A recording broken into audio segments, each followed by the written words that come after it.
ज्ञानतिमिरान्धस्य ज्ञानाञ्जनशलाकया चक्षुरुन्मिलितं येन तस्मै श्रीगुरवे नमः। श्रीचैतन्यमनोभीष्टं स्थापितं येन भूतले स्वयं रूपा कदा मह्यं ददाति स्वपदान्तिकं। वाञ्छाकल्पतरुभ्यश्च कृपा सिन्धुभ्य एव च पतितानां पावनेभ्यो वैष्णवेभ्यो नमो नमः। जय श्री कृष्ण चैतन्य प्रभु नित्यानंद श्री अद्वैत गदाधर शिवासादि गौर भक्त वृंद। हरे कृष्ण कृष्ण कृष्ण हरे हरे, हरे राम राम राम हरे हरे। कूजन्तं राम रामेति मधुरं मधुराक्षरम् आरुह्य कविता शाखां वन्दे वाल्मीकिकोकिलं। मनोजवं मारुततुल्यवेगं जितेन्द्रियं बुद्धिमतां वरिष्ठं वातात्मजं वानरयूथमुख्यं श्रीरामदूतं शिरसा नमामि। अञ्जनानन्दनं वीरं जानकी शोकनाशनं कपीशमक्षहन्तारं वन्दे लङ्काभयङ्करम्। आपदामपहर्तारं दातारं सर्वसम्पदां लोकाभिरामं श्रीरामं भूयो भूयो नमाम्यहं। दक्षिणे लक्ष्मणो यस्य वामे च जनकात्मजा पुरतो मारुतिर्यस्य तं वन्दे रघुनन्दनम्।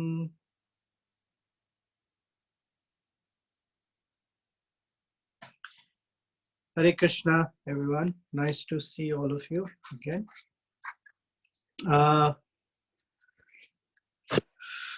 I have a confession to make. I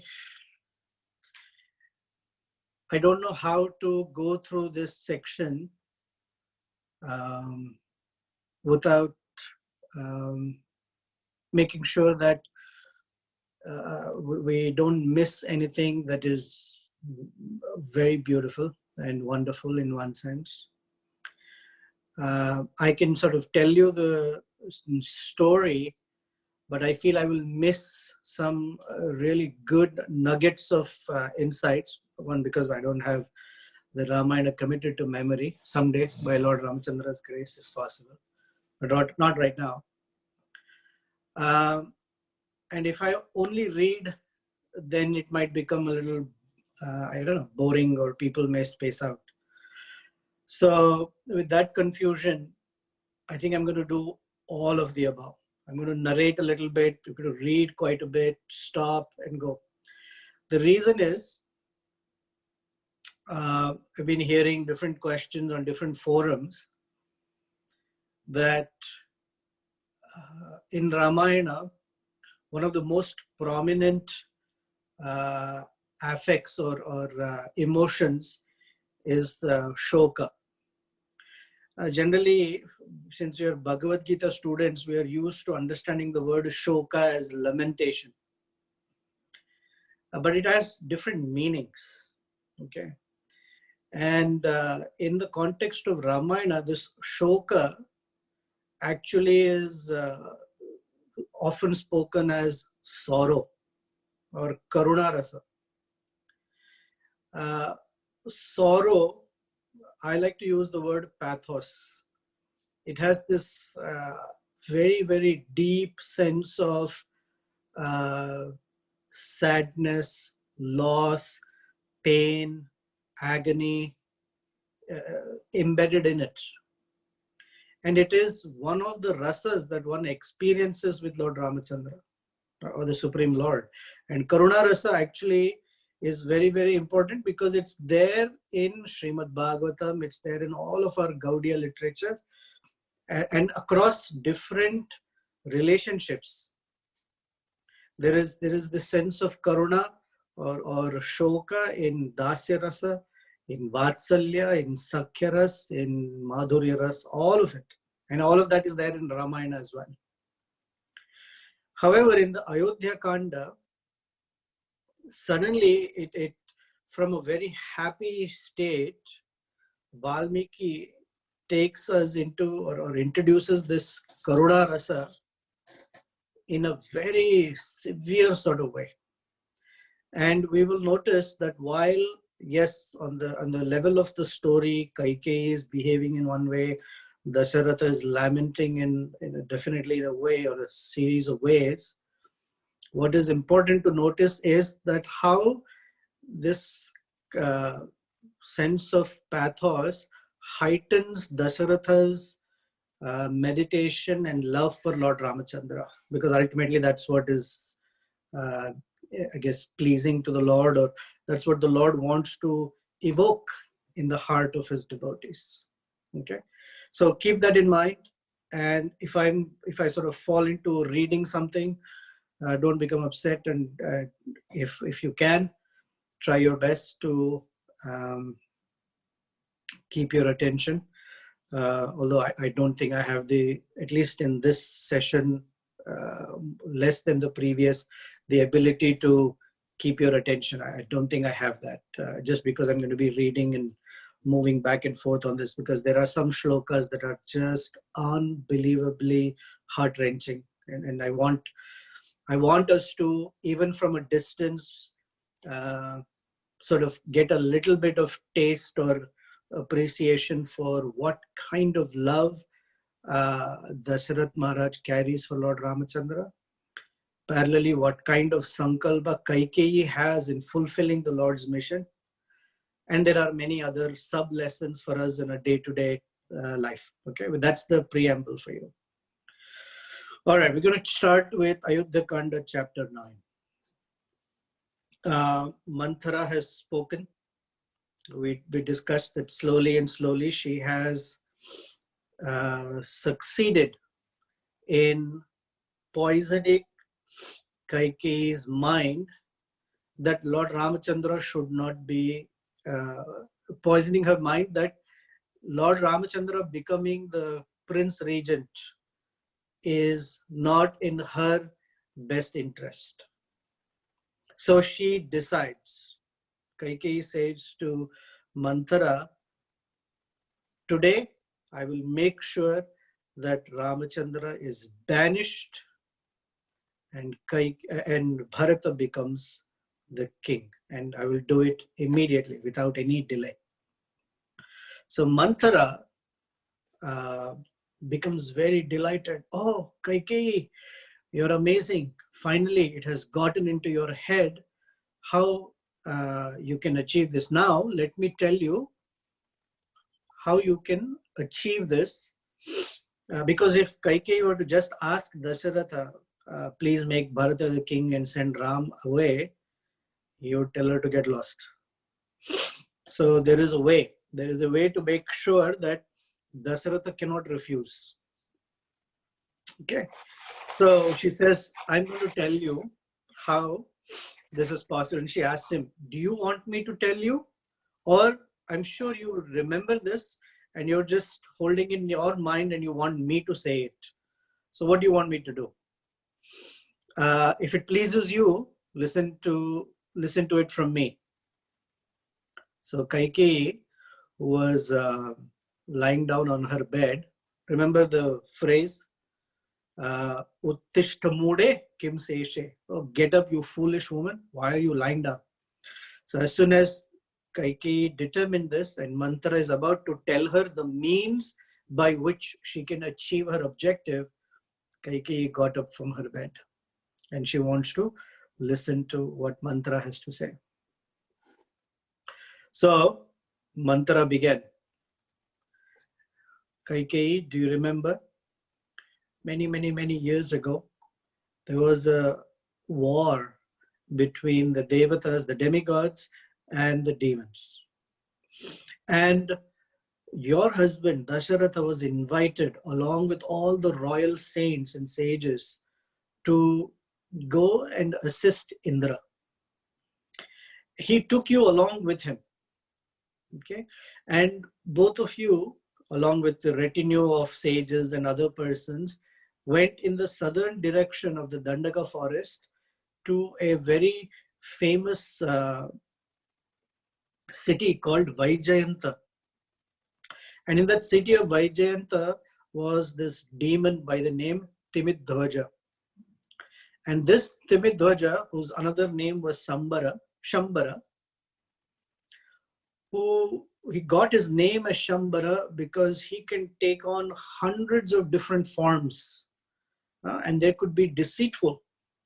And he was challenging Indra to a battle which even the demigods could not win over. So at that time, in that great battle that your husband was invited to go fight and assist them, something's happened. These Rakshasas, they had certain abilities. They would kill or hurt someone on the battlefield. And those warriors that were wounded, generally when someone is wounded, others, even if it's the enemy side, they may not do anything.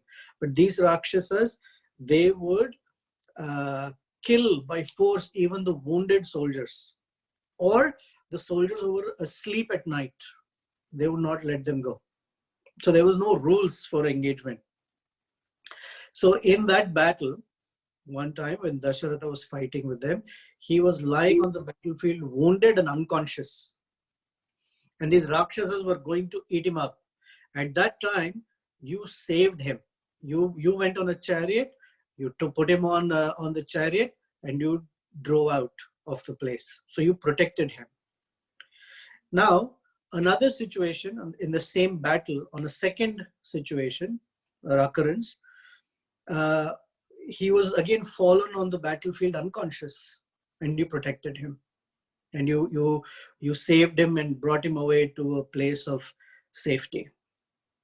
So for these two acts of yours that were valiant and generous and loving, your husband promised you 2 boons. And he said, ask whatever you may want. And you had said, not now, when the time is appropriate. And your husband had told you, it doesn't matter. You can ask anytime you want. Okay? So this is your time, and this is what you should be doing. She says, Chaturdashahi varshani rame pravrajite vanam.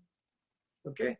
So if Rama is sent to the forest for 14 years, it gives you and your son Bharata to firmly establish himself as the king and to win the hearts of all the people. Okay? And make Bharata, so this is the 2 boons you will ask. Make Bharata the king, make coronate Bharata, not Ramachandra, and second, send Ramachandra to the forest for 14 years. So it gives Bharata the space and time to win the hearts of all the people. And the way you can achieve this is if you just ask Dasaratha straight up, you won't get it. So right away, enter into the sulking chamber. In Sanskrit, it's called Krodhagaram.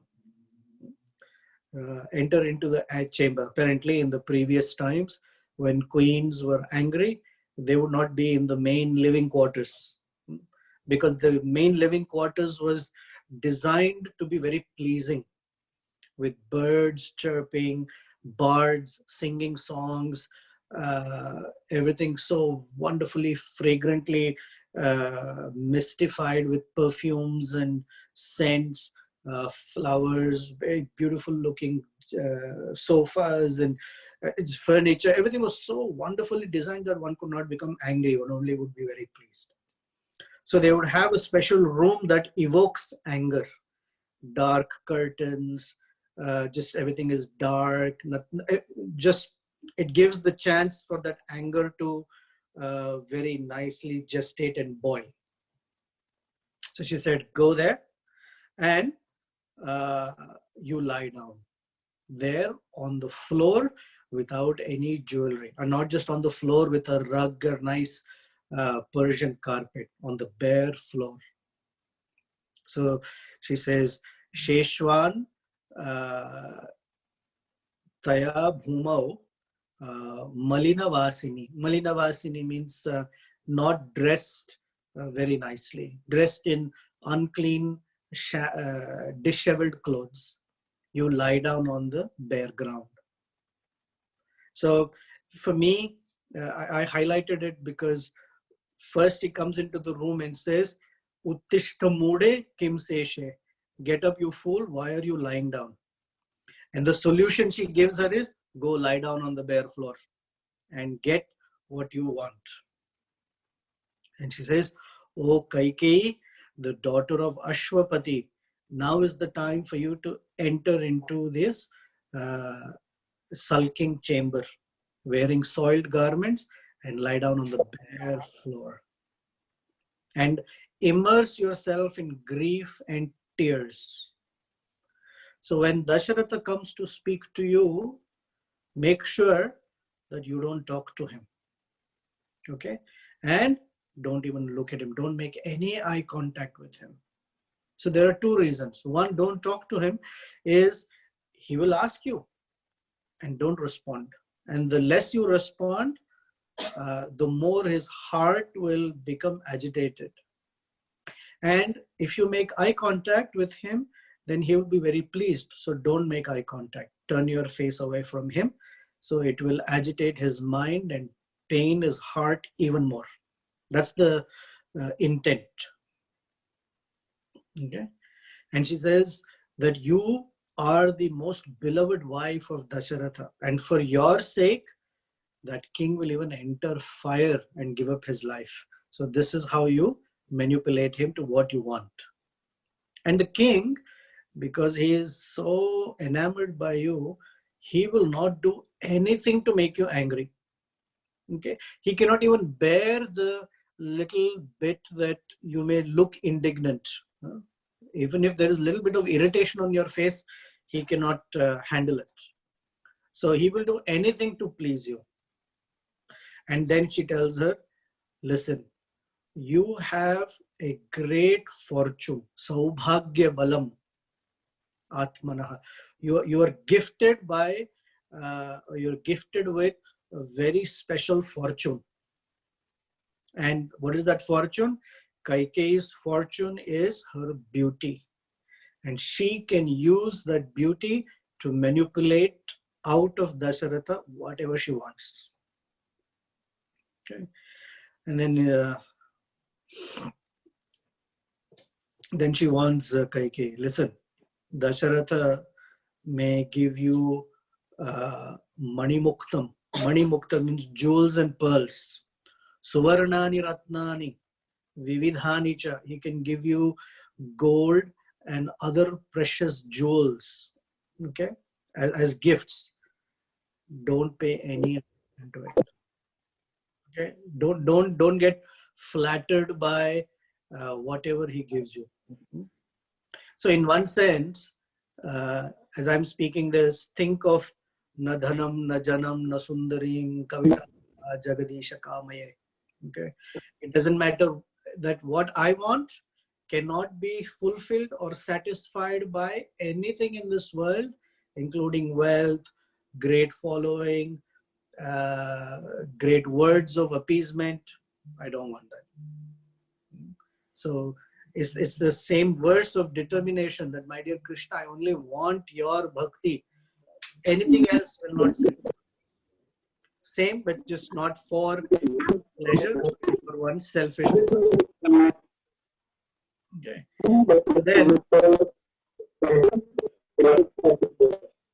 Then Kaikeyi, here's what you're going to do. You will remind him of the two boons that he offered you.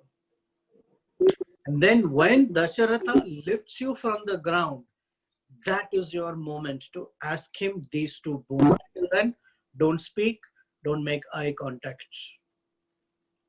That is when you tell him, oh, best of the Bharatas, oh, best of the kings, make Bharata the king and send Ramachandra away for 14 years. So twice she says, Chaturdashaha hi varshani. Rama pravrajite vanam. She says Chaturdasha twice, 14. Okay. Of course, when it comes to Kaikeyi, please note how Kaikeyi will ask it. Okay. And she says, the moment you ask these two boons, all your interests and your son's interest will be protected. Nothing will go wrong for you. So, and she says, if Ramachandra goes away to the forest, He will not be Rama anymore. Evam pravrajitaschaiva Ramo aramo bhavishyati. Rama will become arama. One who's happy and one who gives others happiness will stop giving others happiness. Bharachascha hatamitrascha raja bhavishyati.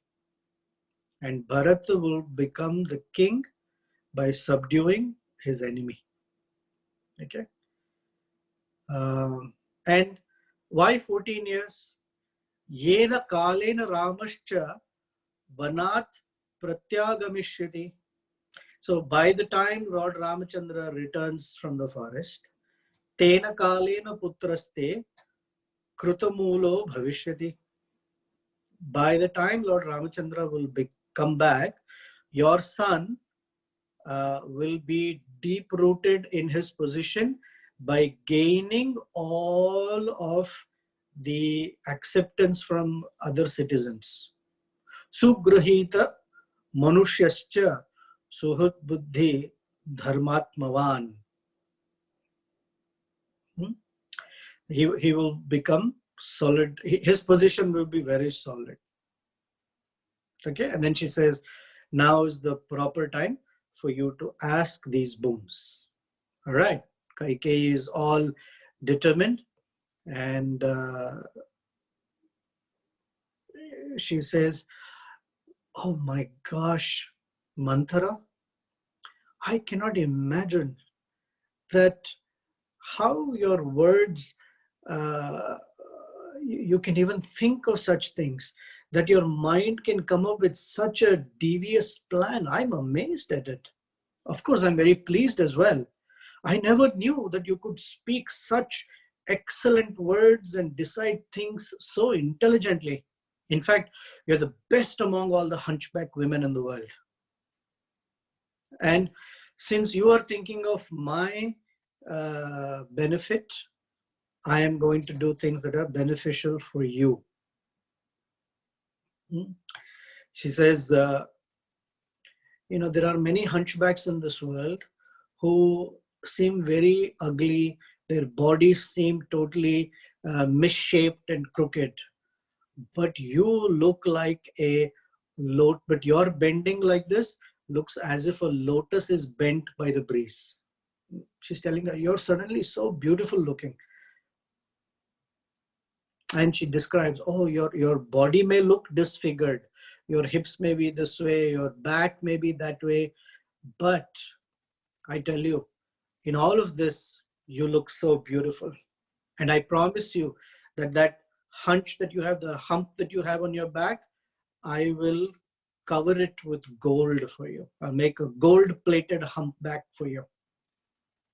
And I will decorate your body with all sorts of jewels and drape your body in the most expensive silk cloth. In fact, you will look like a royal female swan.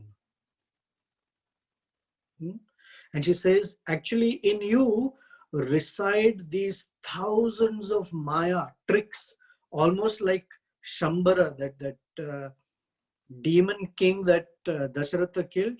You have all those qualities.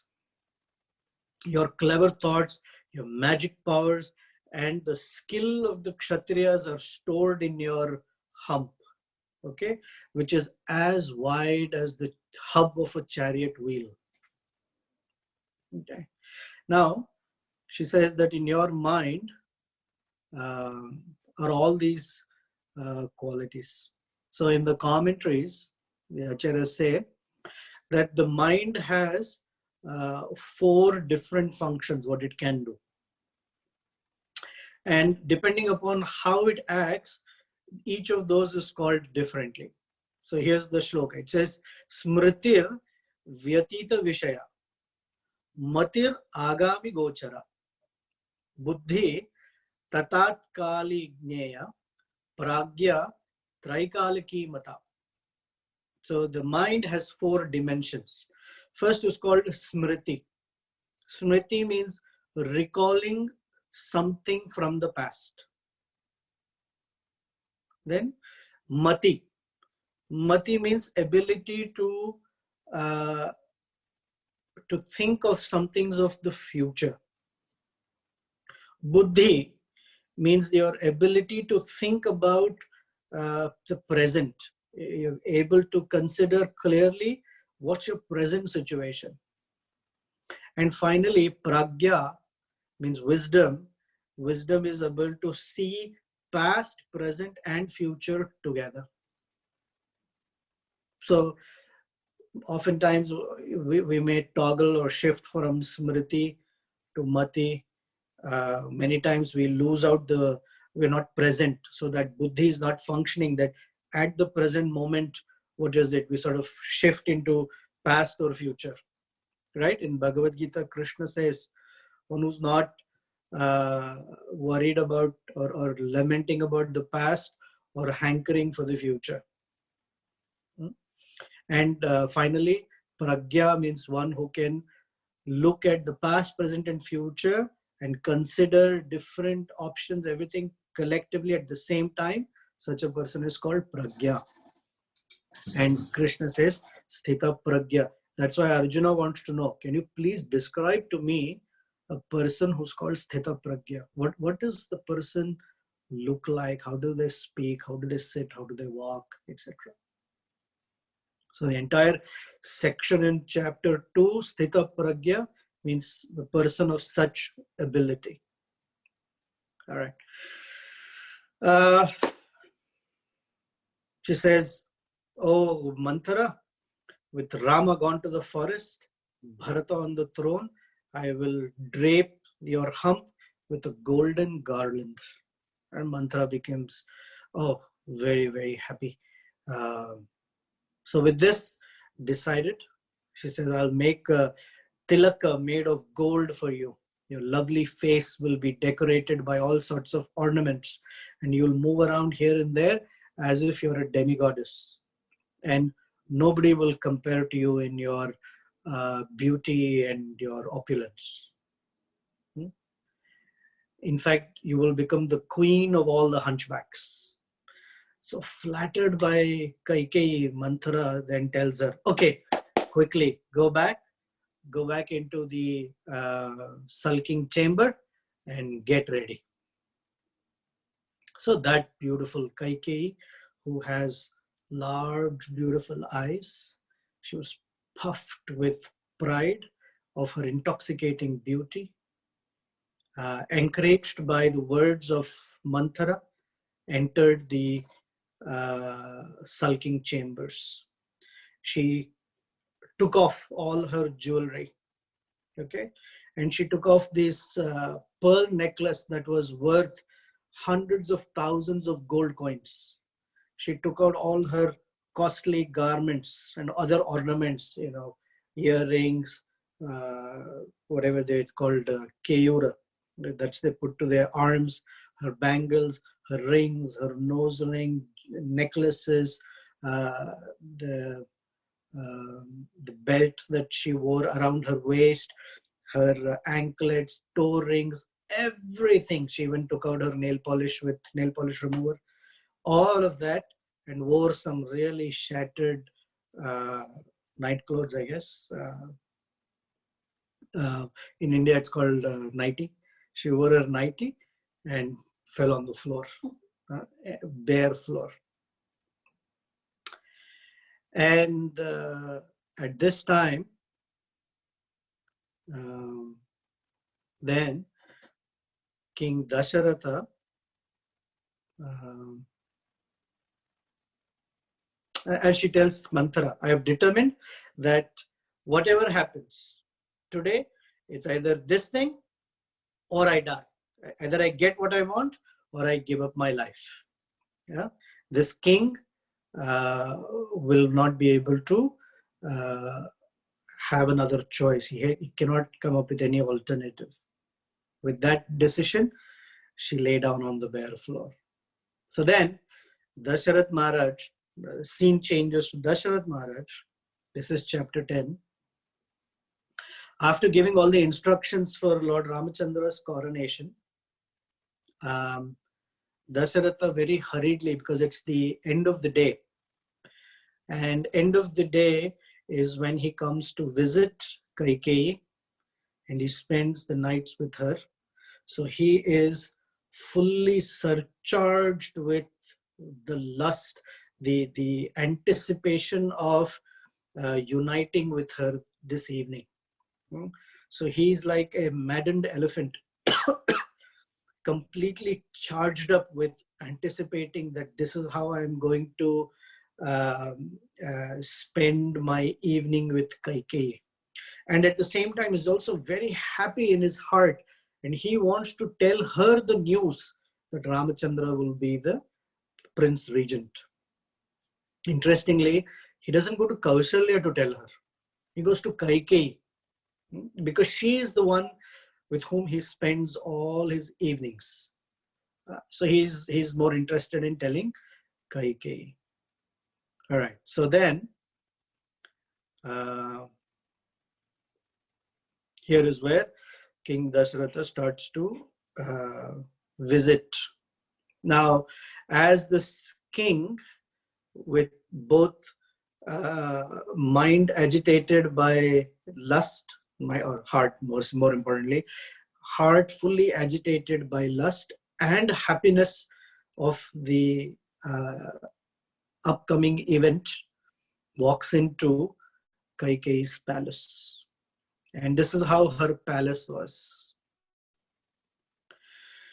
Her inner apartments were so prosperous. They were filled with parrots and peacocks. We've been to Gita Nagari, and throughout the day you hear the peacocks just cooing. And if you've been to Vrindavan, from morning till evening, wherever you're walking, you're hearing the parrots constantly chirping. So that is how her inner chambers were. And there were croucher birds and swans constantly flapping their wings and swimming in the waters here and there. And there were sounds of musical instruments with great musicians singing and evoking the mood of conjugal feelings.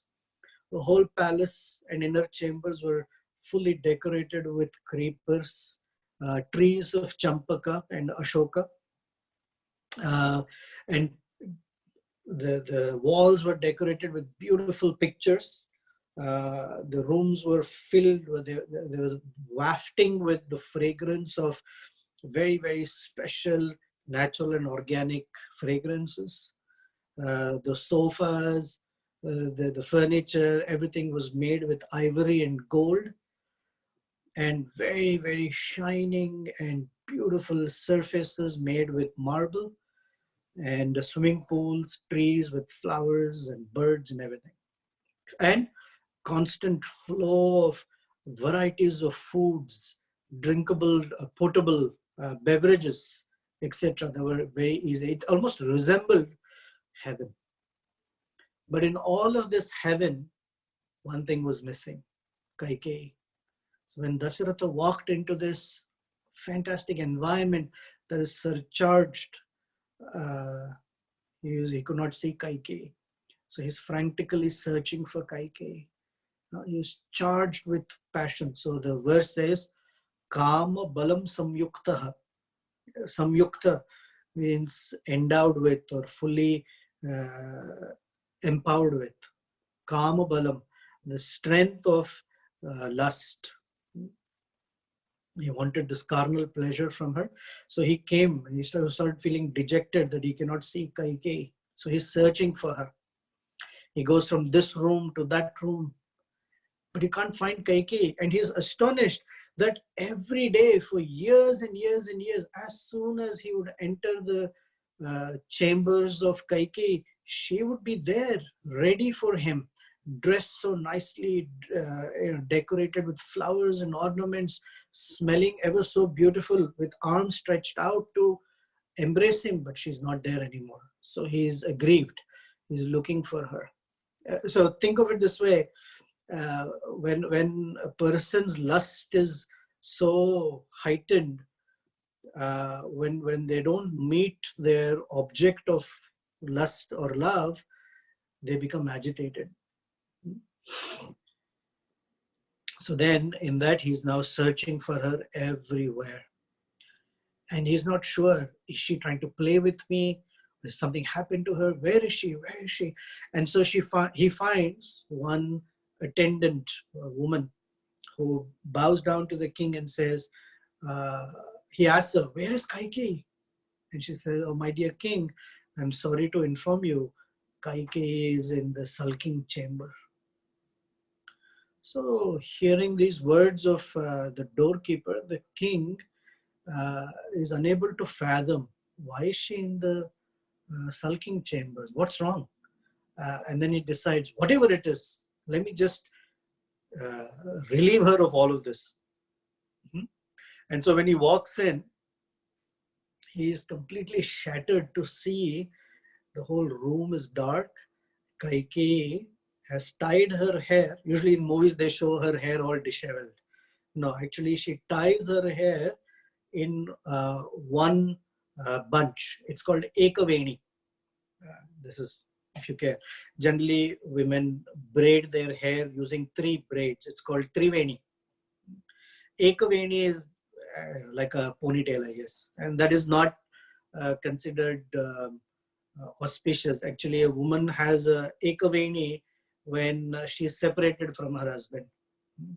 Later in Sundara Kanda, Hanuman from the Shimshupa tree sees Sita Devi, who takes her ekaveni, hair bundled as one strand, not braided, as one braid only, and uses that to use as a noose for herself.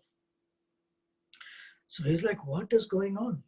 He also is consumed by grief. And then here is the verse that describes how Kaikeyi is.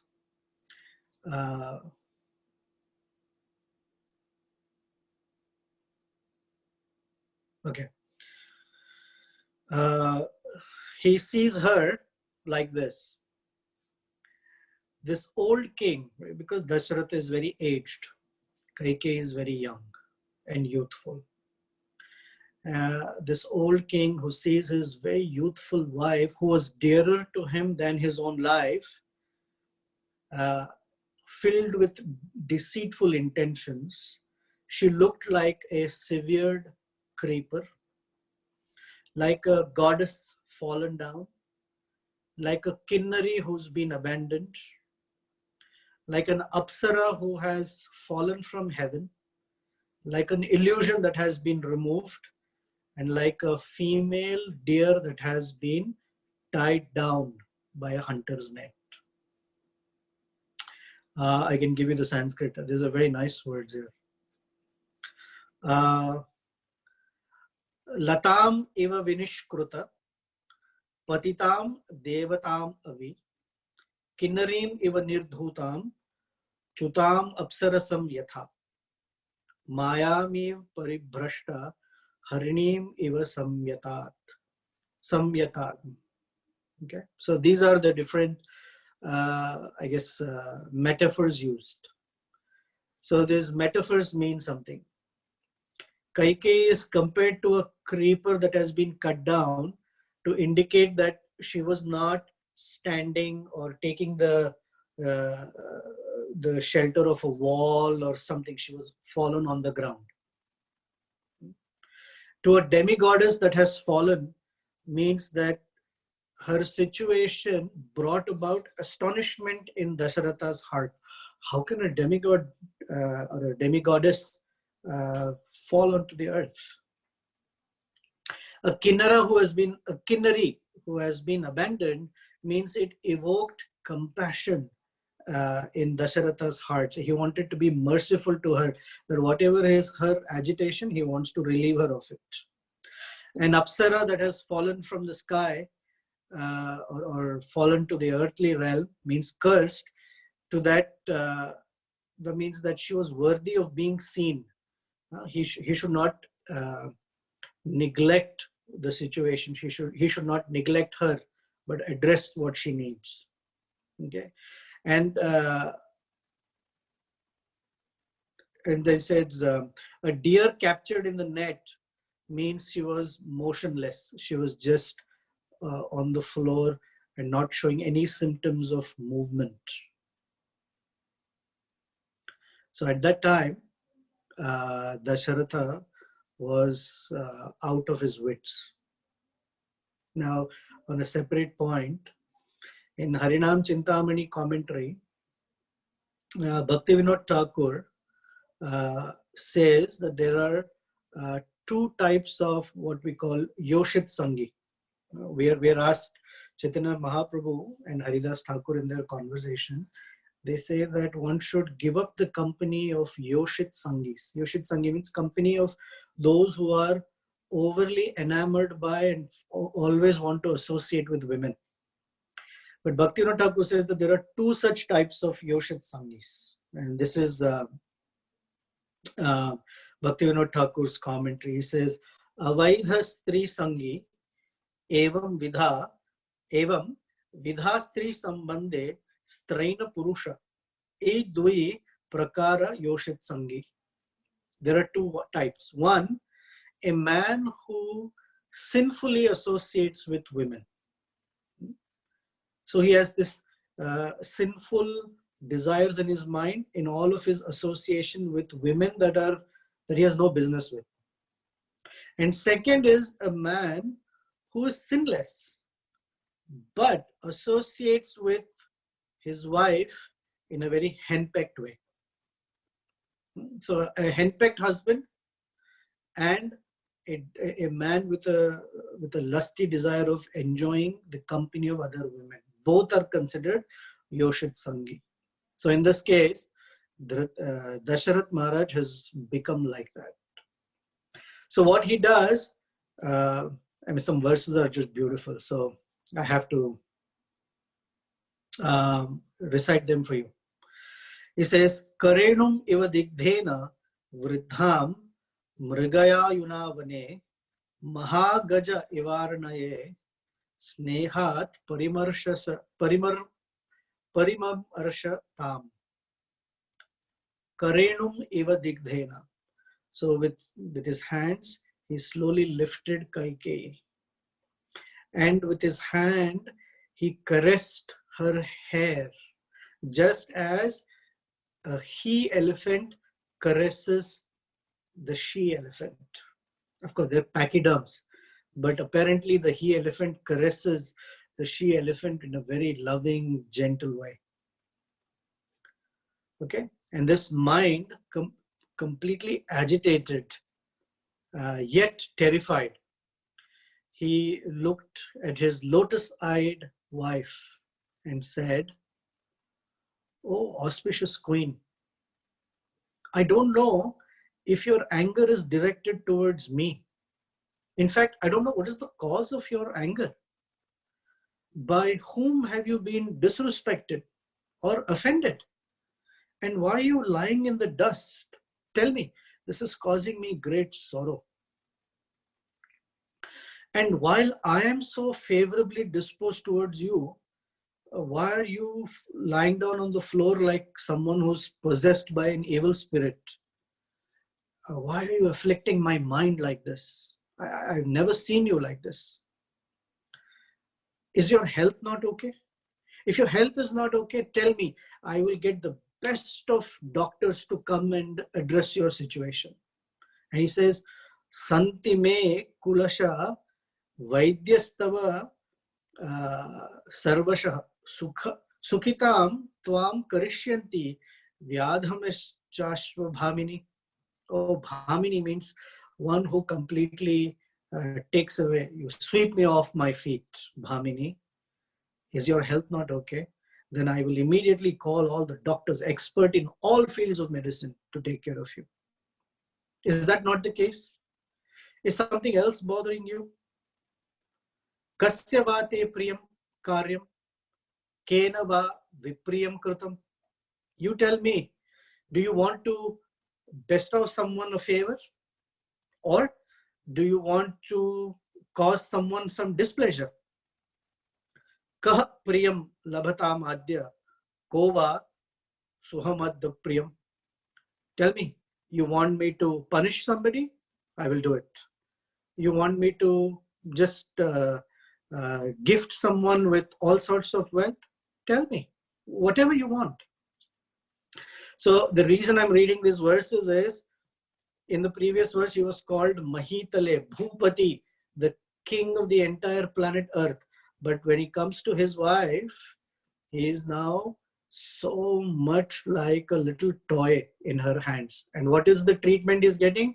Silent treatment. And he's unable to manage it.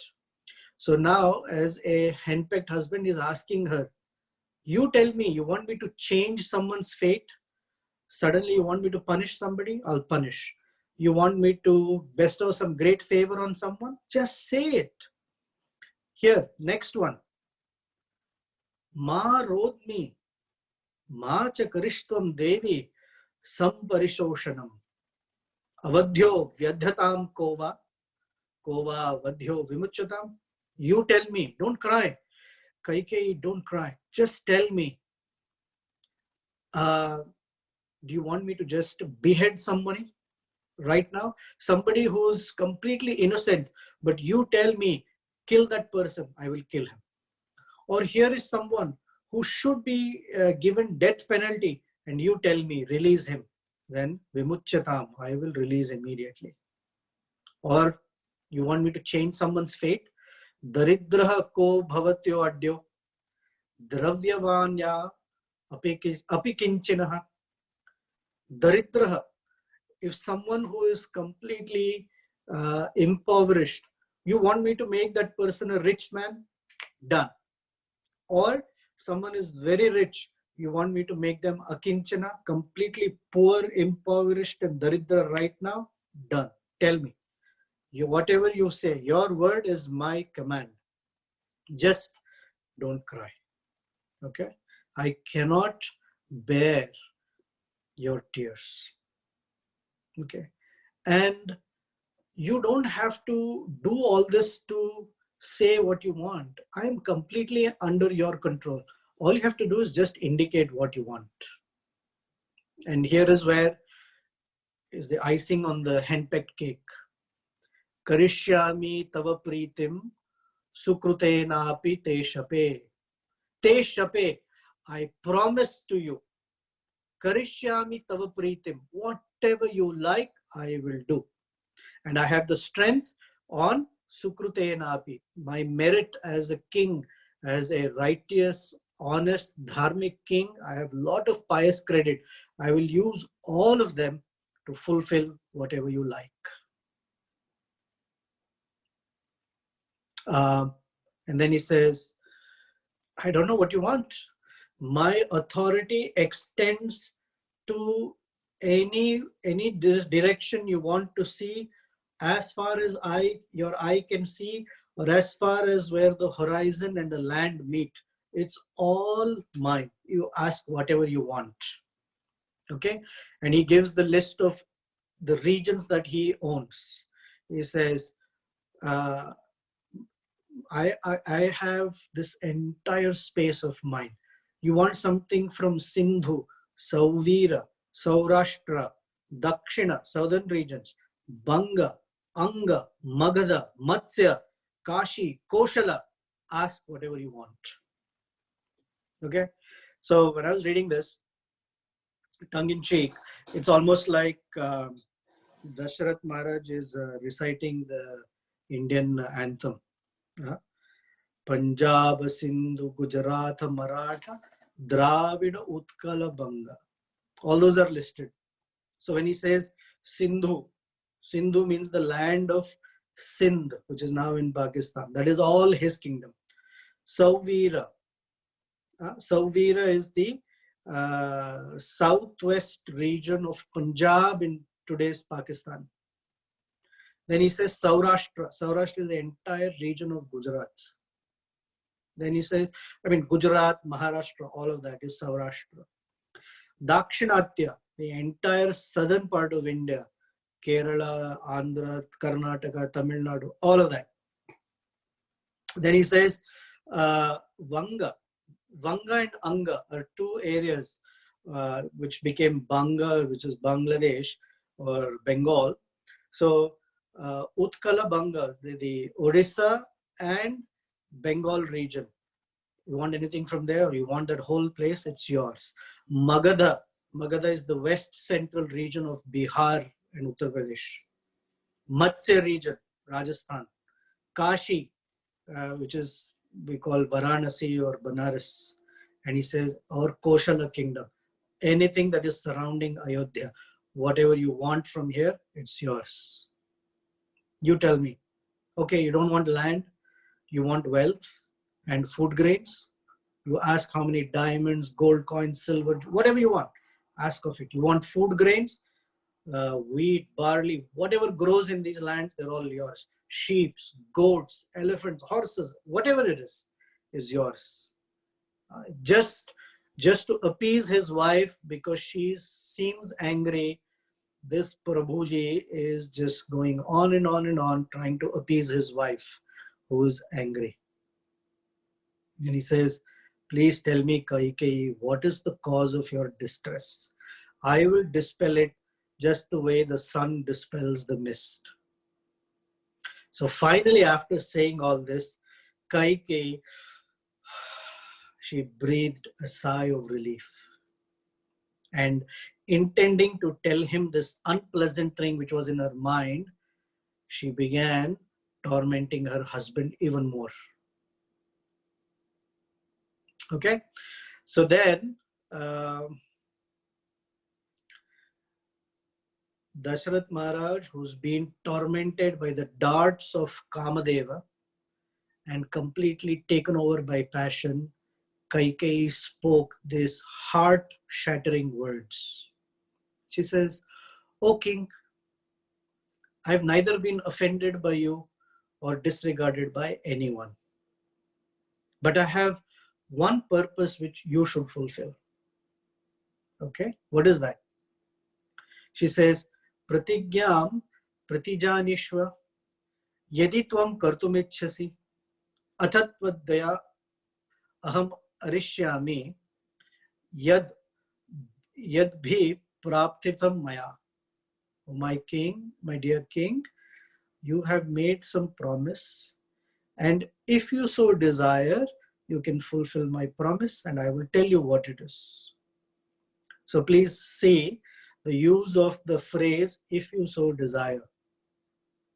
Yadi tvam kartum ichchasi. It caught my attention because we use this phrase, I shouldn't say we, possibly a conditioned soul uses the phrase, if you so desire, in a very manipulative way with Krishna. When we pray to Krishna or Ramachandra, our heart wants a particular outcome. But we have been taught that we should say, if you so desire. But she is using the if you so desire in a way that is going to make Dasaratha helpless. Of course, the Supreme Lord is not helpless. But the lesson here is that our if you so desire should mean primarily that Krishna, if you genuinely desire, which means if you don't fulfill it, I'm totally okay with it. But not to be used as if you so desire as a way that, Krishna, if you so desire, but if you don't fulfill what I'm asking you for, then I will be broken-hearted, I'll be mental about it, whatever. So one should be careful how we use the if you so desire phrase in approaching Sri Sitaram or Kishori. So when she said like that, the king gently picked her up, caressed her hair. With a bright smile, he said, "Ho, ho, come on, Kaikeyi. You know, there is no woman dearer to me than you, and no man dearer to me than Lord Ramachandra." Okay. So, I swear in the name of Sri Ramachandra, who's the best among all human beings, tell me whatever you want, I will fulfill it. In fact, in the name of Sri Ramachandra, without whom, if I don't see him, I cannot live for a moment. I swear that I will fulfill your desire. O Kaikeyi, even at the expense of my own life or the life of all my other sons, I swear in Ramachandra's name that I will fulfill your desire. Now tell me quickly, my heart is sinking because you have to deliver me of this distress because I've never seen you like this. Tell me, what is it that you're thinking about? So then,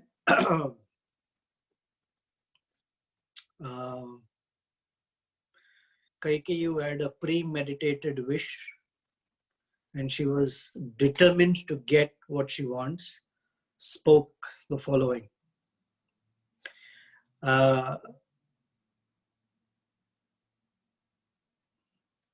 And what she was about to say, as she was about to speak, it is said that her dreadful wish entered her mind like how death suddenly visits somebody, which means very like that. She didn't even sugarcoat or say anything. So she says, listen, my dear king, you're repeatedly swearing to grant me these boons, but that's not enough. Let the 33 gods, when she says 33, it actually means 33 million. Let the 33 million gods bear witness that you have said that you will fulfill my promise. Okay? The sun, the moon, night, day, the stars, the directions, the Gandharvas, the Rakshasas, all the deities in the houses, whoever that is, they're all bearing witness. Then she addresses all the witnesses and she says, oh, witnesses, remember, please record it for future, that Dasaratha, who is considered the greatest of persons, is making this promise. Satya Sandho, he is Satyavak, he's truthful. Mahateja, very, very effulgent and greatly renowned. Dharmagya, he knows what is dharma. Susamahita, he's fully endowed with these qualities. Varam mama dadatyesha tanme shrunvantu devataha. Oh demigods, please listen. He is making this promise. So holding on to King Dasaratha and flattering him with these words, the queen said, Dasaratha Maharaj, can you recall an event that happened long ago in the war between the demigods and the demons, where the enemy had destroyed all your forces except your life? At that time, I rescued you from that situation. And since I was alert to protect you, you gave me 2 boons. And my dear king, I was very honest in keeping those promises, waiting and holding it, that I had reserved it. I had deposited those boons. And now is the time for me to cash in on it. Okay? And if you don't fulfill it, I will give up my life right away. Now, for Dasaratha Maharaj to hear that Kaikeyi will give up her life is more painful than anything else. So the king came completely under the trap of Kaikeyi, just as a deer jumps into a trap of a hunter for its own destruction. So the king was waiting, and Kaikeyi says,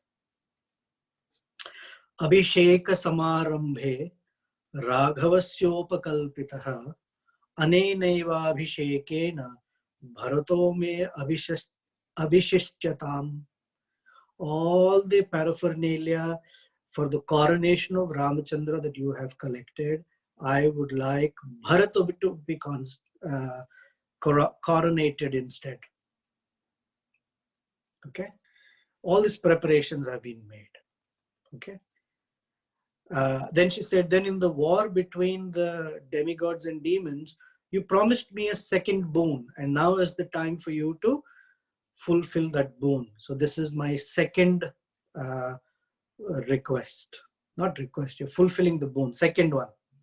Nava panchacha varshani dandakaranyamashritah chira jina jatadhari ramo bhavatu tapasaha. She didn't say Chaturdasha because that'll be too much for the king to handle. So she says Nava Panchacha Varshani. Nava is 9. Panchacha means and 5. To break 14 down to a very comfortable sounding number. Because he just now said, I cannot live for a moment without seeing Lord Ramachandra or being without him.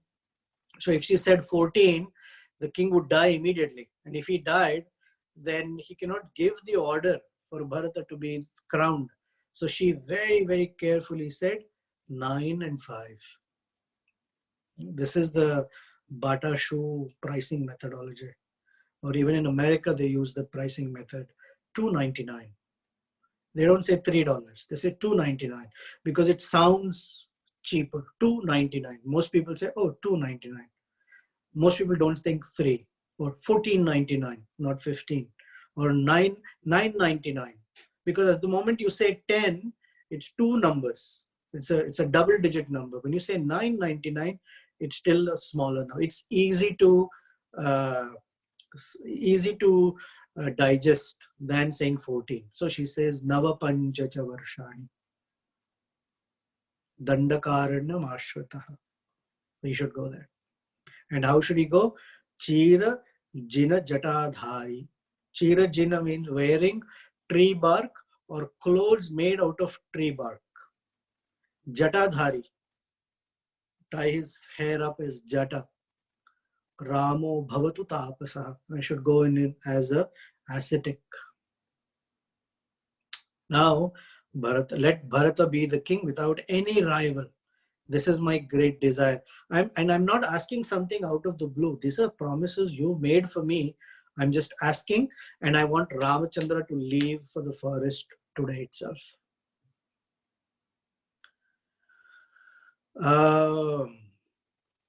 So for Dasaratha Maharaj, well, let me check time. Oh, 11:05. My gosh. I was going to tell you chapter 12, but we'll pause. Because in chapter 12, Dasaratha is now going to answer back. And whenever we get to this chapter, I want you to observe that he just mumbles stuff that doesn't make coherent meaning. Second, he can't believe his ears at all. So he just faints, and after a long period gets up and he thinks it's a dream. Or he thinks that this is just sort of indigestion, something that has happened. Or he thinks it's some illusion, etc., etc. And then he chastises her, he begs her, he glorifies her in a way that she will change her mind. That's the entire chapter 12, which we're not going to do now. I didn't realize it's already 11 o'clock. So let me pause here. We have done chapter 9, 10, and 11. Any questions, comments, thoughts? Is this narration okay? Do you want me to just narrate the story, or should I get into the verses? Verses is good, Prabhu. Okay. Verses is good, Prabhu. Whatever Paramatma says. Hare Krishna, Prabhu.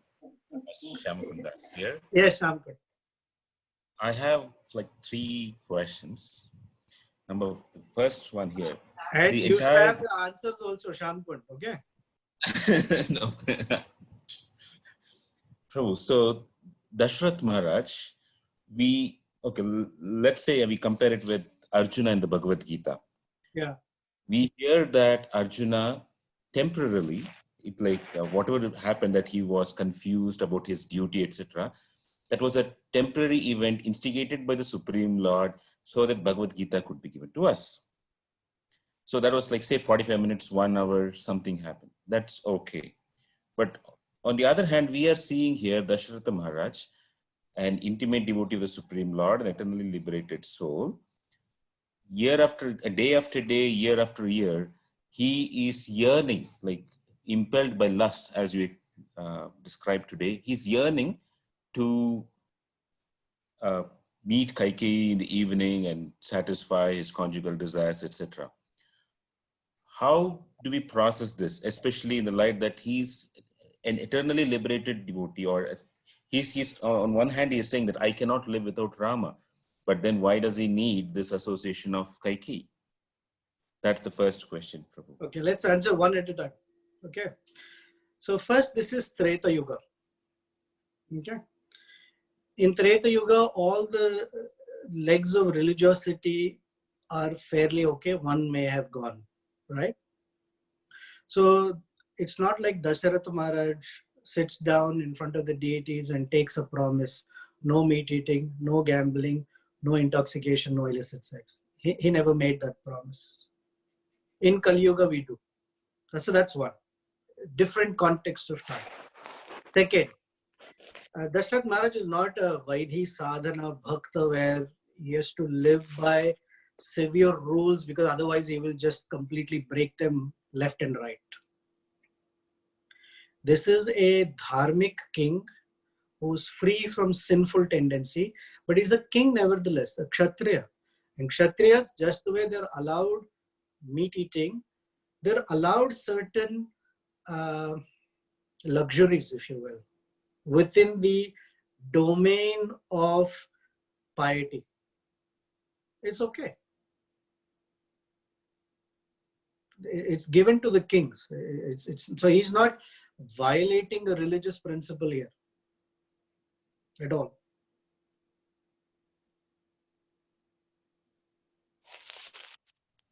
Just, I mean, it's my question is like, it's not just about violating religious principle, but the Ananya Bhakti that we hear in the Bhagavad Gita, isn't that compromised?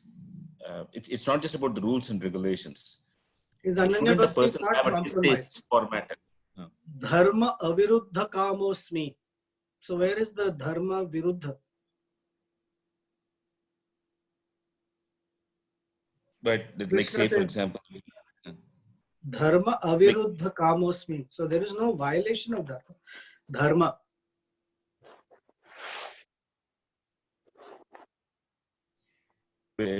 Okay. Yukta ahara Let's say if we take viharasya. this, It's regulated for him. He's a king. He's an emperor of the planet. He's not going to live in celibacy the way we understand celibacy. It's not meant for him.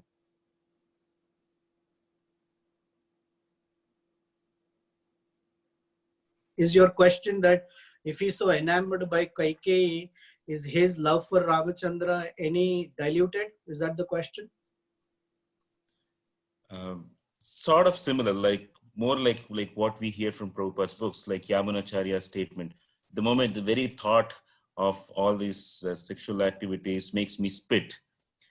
That is when Yamunacharya became a sannyasi, then he says, Yadavadhi mama cheta Krishna padaravinde nava nava rasadhamnu rantum asit.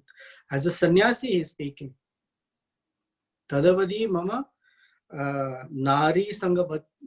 nari bata sangame smaryamane bhavati mukha vikara shushtu nishtivanam cha. As a sannyasi he is speaking it. But as a king, for him to engage with Kaikeyi for Dasaratha is not a violation of his dharma. Now, here is the commentary by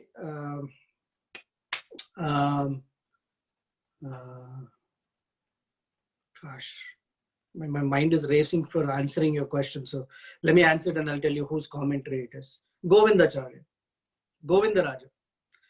The commentary says, just see, okay, he is so unbelievably enamored by conjugal feelings for Kaikeyi, and in those feelings he's taking the name of Ramachandra, that he's remembering Ramachandra.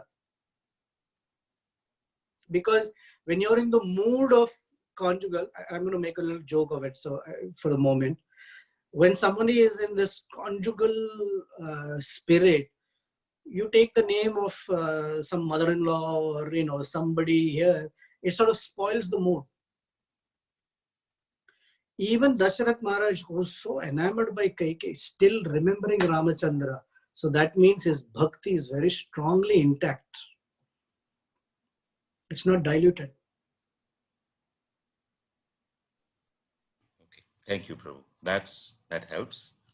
Second thing, here in the narration that's ongoing, it seems like Dasharatha is going to give a lot of emphasis to, and even Kaikeyi, she's giving a lot of emphasis to holding on to one's word, Yes. being truthful, etc. But there is also the other part of his responsibility in that he has to take care of Kaushalya and the other queens too. And he was very biased towards this one queen. So Right. isn't this like giving preference to one attribute and not taking care of the others? You could have as well let go of the truth and do the other things. Isn't True. that the... That is correct. So it's a very, very delicate situation that he is unable to balance at this point. He is a righteous king. He has unbelievable blind love on Kaikeyi. In fact, to talk about Ramachandra's coronation, he didn't go to Kaushalya, he went to Kaikeyi's palace. And in chapter 12, he was going to say, hey, what about Bharata? What about Lakshmana, Shatrughna, Kausalya? What will I tell Kausalya? What will I tell Sumitra? What will I tell all the sages who will ask me? What, like they say in Hindi, kya muh dikhaunga main kisi ko? With what face can I stand in front of them? Because you are putting in a pan scale my love for you and the words that I've given, the promise that I've made to you, to conflict directly with my role as a king. And part of my dharma is to stand truthful to my words. Now I'm severely conflicted. On the one hand, because he had already said, Shape, I promise you. So a king's entire dharma stands on being truthful. Because if he's not truthful, all other qualities don't have any meaning.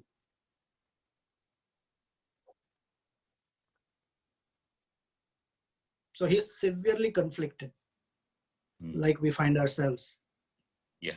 May not be in similar conflicts. In our, I shouldn't say in our, in my case, sorry, I keep saying our as if, I'm sorry. In my case, my two bad qualities conflict. In his case, his two great qualities are conflicting. Truthfulness and the word to be done as a king. So now you step back from all of it.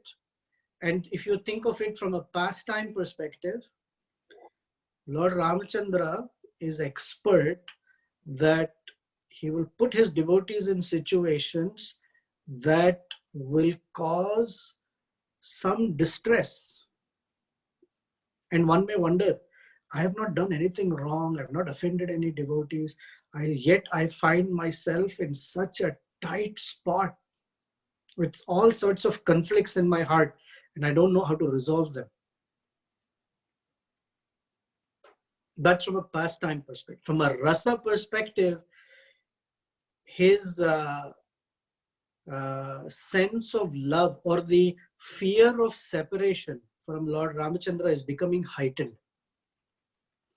And it is becoming heightened to such a degree that he cannot think anything but Lord Ramachandra.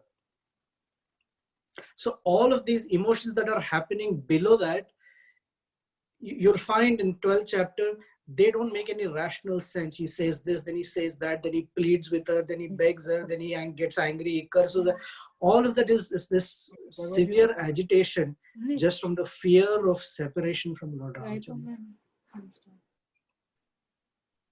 So many things are happening at different levels.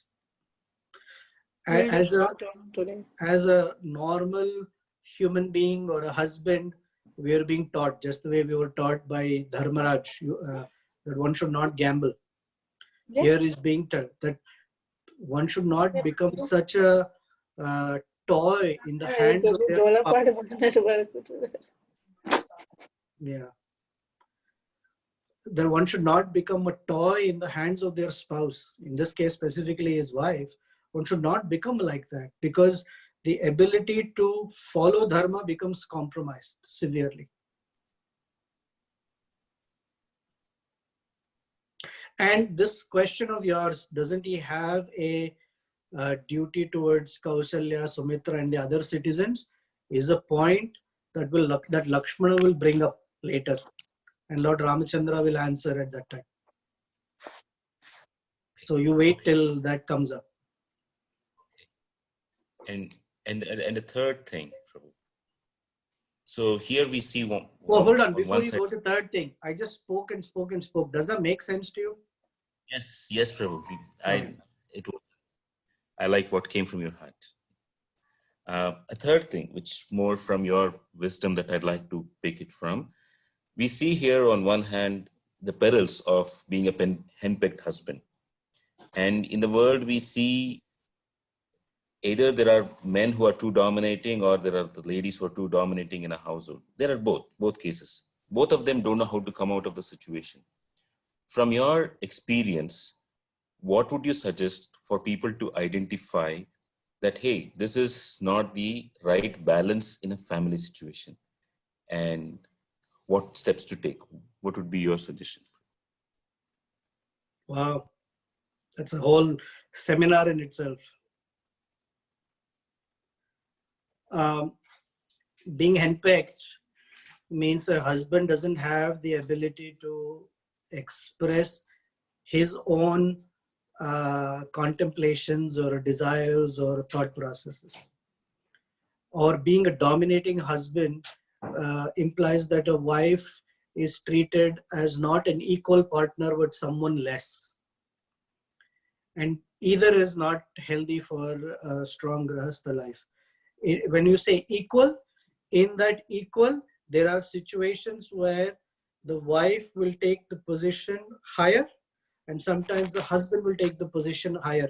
But in general, there is an equilibrium. That's what it means. In the next few verses, the next chapter, Dasaratha Maharaj will glorify Kausalya. That I have neglected her. She is like a great friend to me. She has acted like my mother. She has acted like a sister for me, meaning with well wishes, as a mother protecting, as a wife, being there as an equal partner, and as a well wisher. She has played all these roles, and I've neglected her. So sometimes the wife will have wisdom on a situation that a husband may not have. And it's perfectly okay for the wife to give her opinion, and so as long as it's seen as a partnership. The issue is not then of dealing with the circumstance, then it becomes an ego. Why should my wife advise me? There's no, if one has those kinds of petty egotistical considerations, then that partnership is doomed. Then the focus goes away from what they have to deal with to the interpersonal issues. Now, how to get out of it? Somebody outside that unit needs to shake them up a little bit.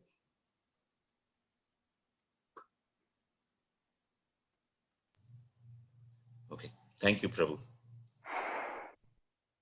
All right, any other? Haribol. This is Radha. I know. You have any husband-wife questions, Radha? No. When Mantra was trying to poison Kaikeyi's mind, she said that Dasaratha has betrayed you. He likes partial remorse. And then when Kaikeyi succumbed to Mantra's words, Mantra said to Kaikeyi, Mantra was directing Kaikeyi how to manipulate her Dasaratha. And Mantra said that Dasaratha will do anything for you since Kaikeyi is his favorite wife. But didn't she say that that Dasaratha likes Kaikeyi more. So why, I mean, Kausalya more. So why did he say that Dasaratha likes Kaikeyi more after? I'm sorry, I forgot who likes who more now. Atulya, help me out. So she's saying, Prabhu, earlier Mantra said that Dasaratha likes Kaushalya more, but then later on she said that he likes you the most. So there's a change in her, like how to understand her own. She's conflicting her own self basically. Mantra. Okay, so it depends. This is the famous poisoned words of a two-timer or a double-faced person. First, that's one. Second, Mantra is manipulating Kaikeyi. She says, he says you are his favorite queen, but actually Kausalya is. So she's giving her the facts of the situation. Actually, it's Kausalya, because he comes to you, speaks all these nice words to you, but guess who's getting the kingdom? Kausalya and Kausalya's son. That's to inject envy into the heart. Then she turns it around and says, well, Dasarath says you are his favorite queen, right? Then if you are his favorite queen, you ask for what you want and he will not say no. Use Dasaratha's words against himself. So there's no contradiction. It just, where it's a relative, where depending upon where she's standing and what reference point she takes. Thank you. You're welcome. Hare Krishna Prabhu. Haribol. So is Param Karan Das. So Prabhu, when you, it's a very question is that when you said that Dasaratha has a lust in his mind, and then you said that no, lust in his heart. So I was confused how the lust can be in the heart. Where should it be? Mind. Okay, mind it is. According to Bhagavad Gita, lust resides in the senses, the mind, the intelligence, right? Yes, I was thinking the same. So the mind is not here, mind is, often it is said the mind is here, the region of the heart is where the soul is, where the brain is. The mind is here. We went through this. Wherever, if I say mind or heart, generally we use them as synonym, meaning the same. But the idea is that is he was heart. Well, when the mind is agitated with lustful feelings, Cupid shoots an arrow where? Here or here? In the heart. Yes. Hare Krishna Prabhuji. Haribol.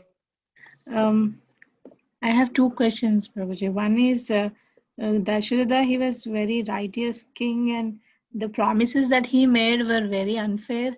He said, those who should be rewarded, I can punish him, and those who has to be punished, I will reward them. So Correct. I was wondering how he made unfair promises. And the second question is... not unfair, he is the king. So king is considered to be as independent as the Supreme Lord. Not in terms of philosophically, but in general, the king is considered to be as independent as the Supreme Lord. So when you've seen in movies and other places, if the king becomes upset, he can get someone's head chopped off. And if he's happy with somebody, they get gifted whatever you want, land, palaces, take it away. So in terms of showing affection, they are at this extreme. And in terms of showing disfavor, they're at this extreme. Why are extremes there? Because the kings are influenced by Rajoguna. That's why they're called Raja, because they are influenced by Raja. Raja is passion. Passion is living in extremes.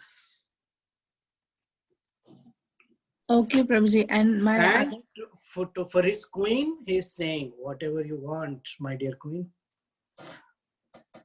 So a leader, the one lesson is a person who is either a leader, and everyone is a leader in some way or the other. In order to show favor to one person, can make or can compromise themselves in the ability to show equitability or fairness to everyone else. You're right. Your question is very thoughtful. By making such promises, Dasaratha is showing how a fair and equitable king can move from the middle of the road to a very dangerous position. That will put the entire Ayodhya in complete distress just for one queen. Thank you, Prabhuji. Yeah. And my other question is, Janaka Maharaj was considered Mahajana, one of the Mahajana, but Dasaratha is not considered because of these reasons. I don't know. I don't know. And my other question is, why did Kaikeyi go to battlefield with Dasaratha? He took her. Okay. Same So way women- that women generally don't go, but he took her. Okay. Lord Krishna took Satyabhama to meet Indra. Okay. Thank you, Prabhuji. And when the Parijata tree was not given, then with Satyabhama on the chariot, Krishna fought with Indra. When Krishna kidnapped Rukmini, she was in the chariot when he was fighting with Rukmi. So sometimes it is possible that the king can take his queen. He went on a mission, like sometimes people go on an official trip. And when they're going to an official trip, they take their wife also. She may not have been on the battlefield while he was fighting, but when he was unconscious, she came and took him away from there. Thank you, Prabhuji. So one more lesson before another question. The very first verse of Bhagavad Gita starts with Dharma Kshetre Kurukshetre Samaveta Yuyutsavaha Mamakah Pandavaschaiva Kimakurvata Sanjaya. And the commentators say that the entire outcome of Bhagavad Gita, the war, was already decided in that first verse when Dhritarashtra said, Mamakaha Pandavaschaiva. As soon as I have this view of mine and not mine, my and others, friends and enemies, the whole outcome is destroyed for whatever I want. It was already determined that the Kauravas will lose the war because Dhritarashtra said, Mamaka Pandavaschaiva. Similarly, in Ramayana, until now, Ramachandra was more dear or dearer to Kaikeyi than Bharata. And immediately she says, my son Bharata and Rama should go to the forest. Same, exactly like in Mahabharata war, Kurukshetra war, here Kaikeyi is saying, mine, my friend, and not my friend. Okay, next question, comment. Hare Krishna Prabhu, please accept my humble obeisances. Hare Krishna. Prabhu, on the point you brought up about we have a tendency to make these prayers to Krishna with the phrase, if you so desire, Yeah. Where we're primarily actually, manipulating that phrase. Correct. A question arose for me. So, there was a point when I used to use that phrase in my prayers, and then I realized it was just too phony because except a few desires in the heart that are somewhat devotional, most of them are materialistic and from a viewpoint of making my life comfortable. that's important to me, you know, keeping my life comfortable. Sure. And so I just switched to prayers that don't have that phrase. And I try to be honest about this is what I would like Krishna. And yet I wonder, how will I get to the stage of, if you so desire, if, I've just changed the content of my prayers? Because we also hear that, if we just pay obeisances, we'll feel humble. If we just, do the externals, it helps us to internally cultivate that mood. Yes. So that phrase is yadi tvam kartum ichhasi. The phrase, the shloka that we are familiar with, akamaha sarvakamova mokshakama udaradhi.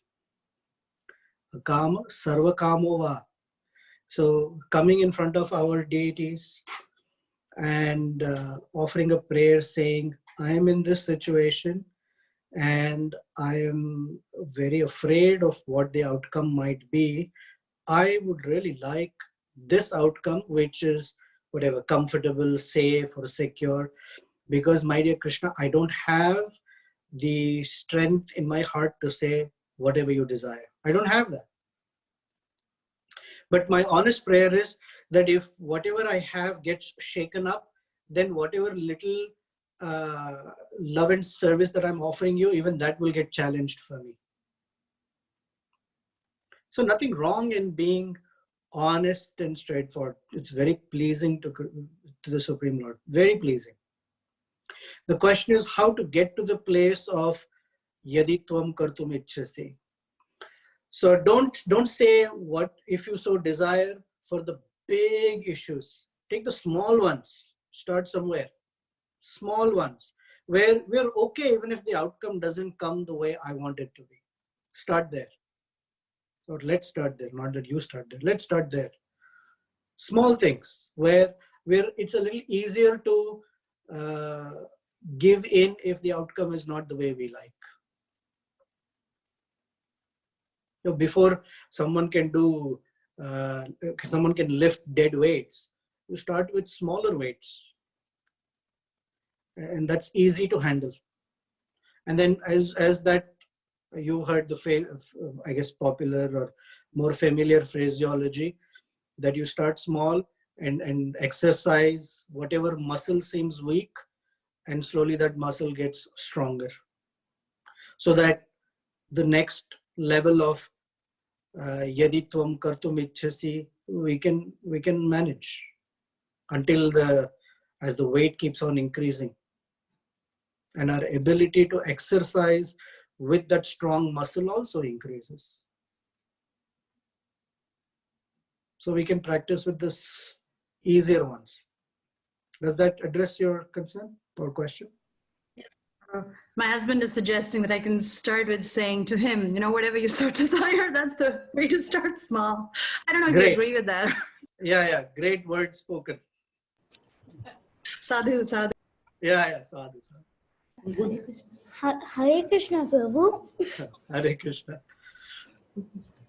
My name is Vibhu Chaitanya. Your name is Vibhu Chaitanya? Yes, Prabhu. Hi, okay. So, Prabhu, what did Ramachandra do that mantra told him to go to the forest? Nothing. I mean, there are other commentaries outside of Valmiki commentary that said, when he was a young child, he had, one version says he had shot an arrow to displace some ornament on her hump. Someone said that he had thrown mud balls on her hump to sort of tease her when he was younger. Besides all of that, that is different commentators giving us insights, which is nice to know. But from Valmiki Maharshi intentionally doesn't give certain insights because the job there is to awaken a sense of pathos, is what I like to call sorrow in the heart. That, my gosh, look at the injustice. Look at all, it's a drama that's unfolding. So it happens that sometimes when a person has a very selfish desire to fulfill, that desire comes with, in English, it's called collateral damage.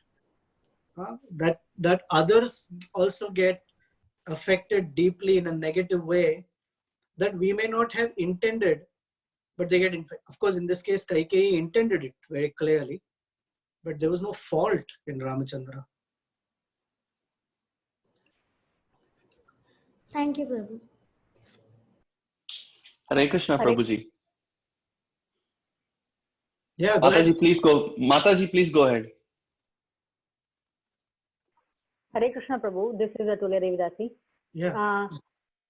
Prabhu, I was comparing like the parents of Krishna, like Nand Maharaj, Yashoda Mai. They are considered to be, Nitya Siddha devotees, the spiritual personalities, pure devotees. And then here in the avatar as Lord Rama, seems like Dasaratha is a, kind of a mixed into our, what do you say, into the modes of nature, or seems like little impurities in him. So how, I mean, in the spiritual realm of Ayodhya, does he, like, what is his position, and how do you compare the spiritual, what you say, planets and the parents of these two avatars, I mean, Krishna and Lord Rama? Dasaratha Maharaj is a pure devotee. Okay. Without purity, Lord Ramachandra taking birth in that family is not possible. Like we hear, without Vasudeva state of mind, Vasudeva will not appear. So Dasaratha Maharaj, think of them all as the characters in a drama. They're playing a role. Just purely this way, they're playing a role. The role is, they're all playing. Let's get back. I have multiple ideas. The indication of a pure devotee is that he or she is a perfect instrument in manifesting the Lord's desire. Where Krishna says, Nimitta Bhava Savyasachi, in 11:55. You be an instrument, just Nimitta. It's already been decided that this war is being done. All the Kauravas have been defeated. Yudhishthira Maharaj is crowned as the king. It's already decided. All you have to do is play the role of an instrument. So in one sense, the Lord Ramachandra has already decided, I'm going to the forest and I will meet Ravana there. All of you are just playing the roles or being instruments. Now, while they're playing the role of instrument, there is all the other levels of truths that are operating from a rasa perspective, from a dharma perspective, from karma perspective, lessons for all of us. Multiple things are happening. And Dasaratha Maharaj seems as if he's, a helpless toy in the hands of Kaikeyi. It's not impurity. He has a love for Kaikeyi. I mean, if he didn't show love for Kaikeyi, then someone will say, oh, he was not a loving husband. He was very loving. In fact, so loving that he became overpowered by that love in a material sort of way. Because it's happening at this level. Right? I mean, we don't like to compare devotees, but I'm going to give a sort of insight into it. Mother Sachi, who is so exalted, had ill feelings towards Advaita Acharya. Of course, out of her love for Nimai, but she had ill feelings. And Chaitanya Mahaprabhu said, no, that's not okay. That doesn't make Mother Sachi less than a pure devotee or, some mixed into it. It's not like that. Right? Or take Akrura. Akrura is considered the Acharya in prayers, Vandanam. That Akrura did something very, very, I guess, unimaginable in the plot to kill Satyajit. That doesn't make Akrura a less of a pure devotee per se. These are all ways and means by which the different instruments are being used. And we see that from a worldly perspective, there is some reaction for it in terms of it. You know, Parikshit Maharaj putting a dead snake around Shamika Rishi's neck.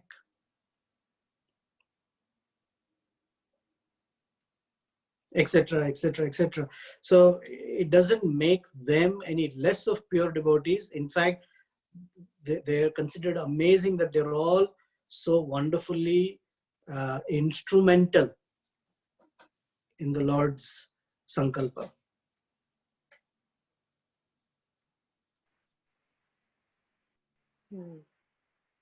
Thank you so much, Prabhu. That really, changes my conceptions of what we mean by pure devotee.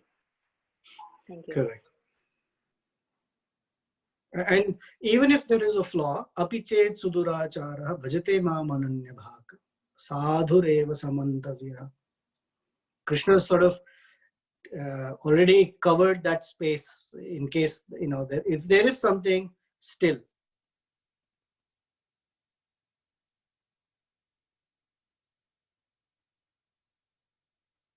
I mean, imagine the kind of love Dasaratha Maharaj had for Ramachandra. I mean, I don't know if I can imagine. It's unimaginable. That if he can't see Ramachandra for a second, he feels that his life airs are going to go away.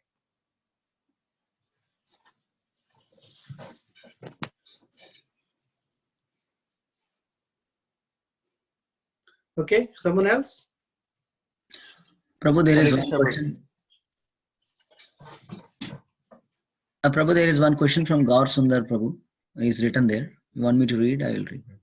I can't see anything. I specifically said, please don't text because I cannot read text. Okay, and he specifically can't speak, I think, Prabhu. So I'm just reading it. I don't know. So Krishna in Bhagavad Gita says, Dharma aviruddho kamosmi. The lust Dasaratha had seems to be violating. Please explain. I just did. I just explained to Shamakund a few minutes ago. Dharma aviruddha kamosmi. In approaching Kaikeyi, there is no viruddha for dharma.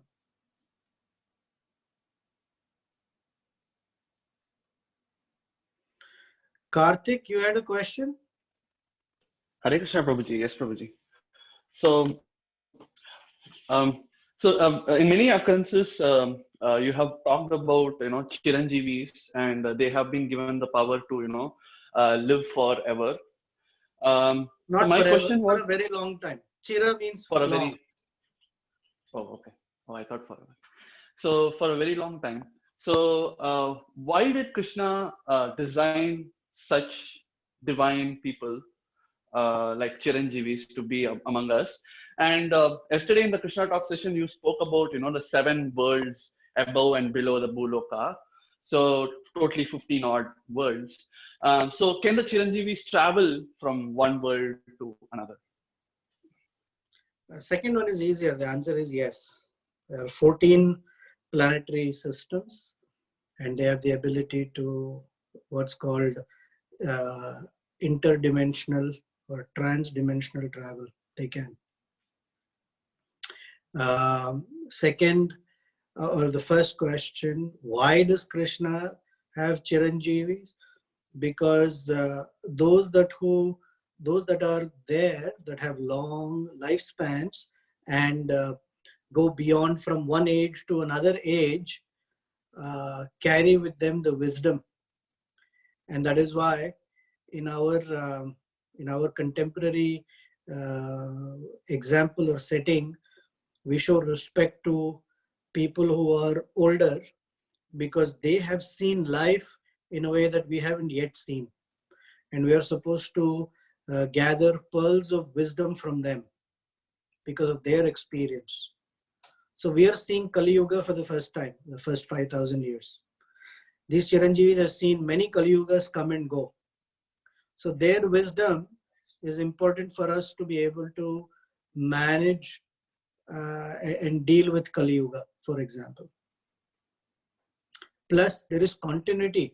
When we are reading something that such and such thing happened, let's say, without Chiranjeevas being there, who's to say whether those things are actually written or not written? Somebody can say, oh, this is all a figment of someone's imagination. But the Chiranjeevis will testify, no, this is how history happened.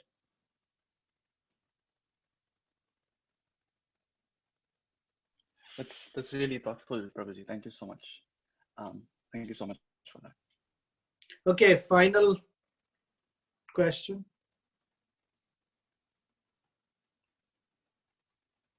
Hey, Krishna Prabhu.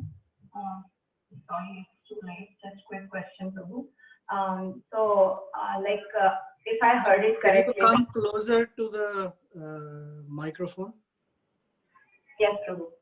So, Dasaratha Maharaj, as I heard correctly, if I heard correctly, Prabhu, he also said that I will punish a non-guilty person also if you say. Is that Right. correct? Correct. A dharmic statement he is making? Are these dharmic statements?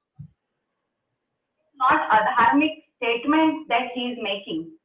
No, it's not adharmic, because as the king, he has the jurisdiction to act so if necessary. He may not do it, but he's appeasing his wife. See, he has not acted on it, but he's so far close to that thing to please his wife. He's saying, I can do anything. I have the freedom given to do anything I can, and I can exercise it. Not that he might or whatever. The point is, he can. Generally, they don't.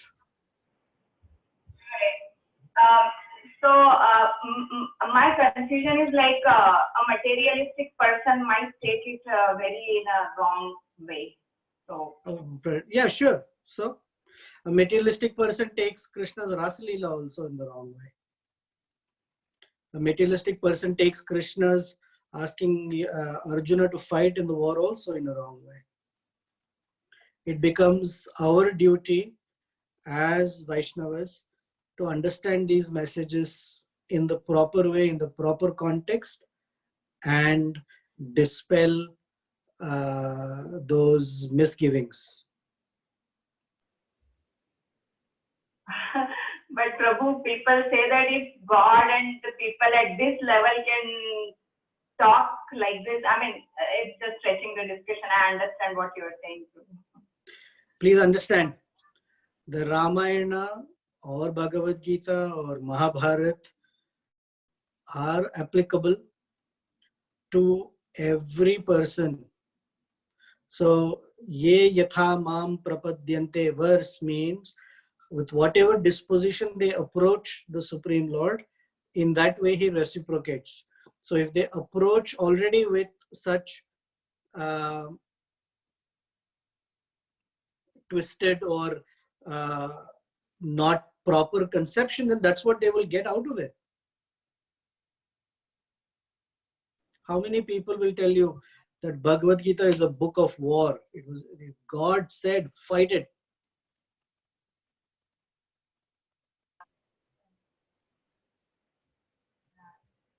Sure.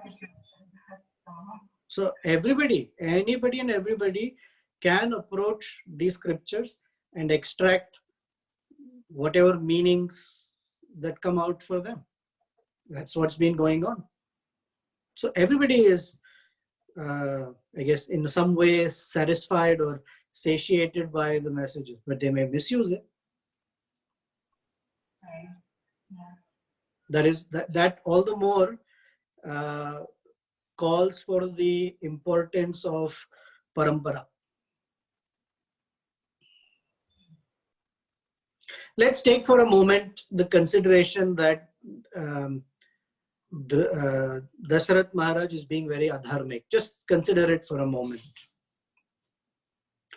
Even in that case, the lessons are very amazing. That simply to satisfy his lustful feelings and to appease his wife, he has put the entire kingdom at risk. That was Shamakund's original question.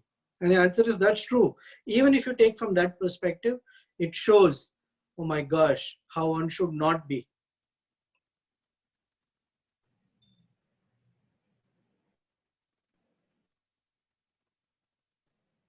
Yet, again and again and again, Lord Ramachandra calls Dasaratha Maharaj as Dharmagya, Dharmagya. That means somewhere he knows and he's tread the path of Dharma. So it's a careful, very fine line that he is walking.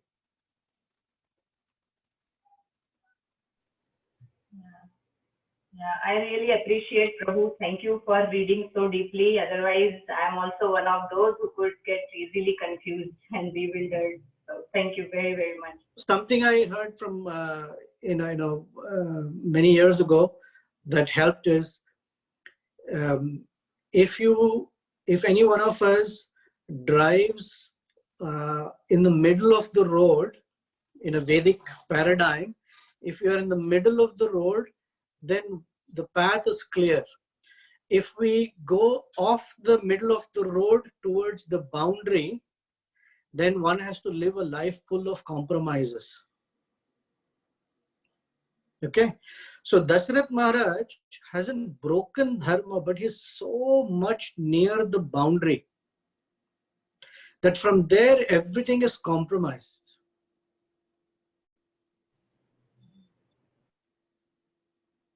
He's showing us to live a life right in the middle of the road. And what Krishna is challenging, or Lord Ramachandra is challenging us, is made promises.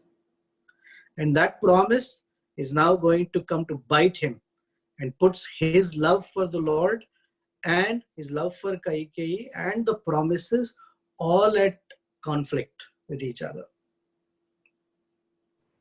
Okay. Yeah. Same, Arjuna also, Vishada, so difficult. On one hand, all family. On the one hand, dharma. He has to be able to meet both challenges. Yeah. Right. All right. I've gone way further than I thought, but sorry. Thank you very much. Srila Prabhupada ki jai. I just want to say one thing. Our usual time is till 11 something, 11:15. If after that some people want to log off because life has to move on, I totally understand. Sometimes these topics are such that I try to finish on time, but unfortunately it goes a little further than I thought. So sorry about it, but you feel free to log off if you need to. I'm okay with that. Yeah, I will not be offended at all. The fact that you even take the time to attend, I am extremely, extremely grateful to you. Thank you for giving me the opportunity. Hare Krishna. Srila Prabhupada ki jai. Thank you so much. Thank you, Prabhuji. Hare Krishna. Hare Krishna.